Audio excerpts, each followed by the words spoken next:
नमस्कार, ज्योतीच्या दुनियामध्ये तुमचं स्वागत आहे। आज बनवत आहे चिकन सुक्का। तर त्याला काय काय साहित्य लागणार आहे ते पाहूया आपण। चिकन स्वच्छ धुवून घेतलेलं आणि कटिंग करून घेतलेलं आहे। त्याच्यात मी दही घातला आहे, मालवणी मसाला घातला आहे, हळद टाकला आहे, हिरवी मिरचीचा पेस्ट, अद्रक लसूणचा पेस्ट आणि धना पावडर, गरम मसाला आणि चिकन मसाला हे चांगलं लावून मॅरिनेट करून घेऊया। कांदा टोमॅटो नरम झालेला आहे। आता आपण जे मॅरिनेट करून ठेवलेला चिकन आपण याच्यात सोडूया।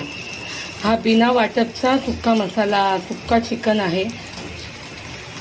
हे बघा, याच्यात मी चिकन घातलेलं आहे। आता ह्याला 10 मिनिटं शिजायला ठेवूया। हा माझा चिकन सुक्का तयार झालेला आहे। तुम्ही पण करून बघा आणि या खायला। श्री स्वामी समर्थ। प्लीज मला सबस्क्राईब करा आणि लाईक करा।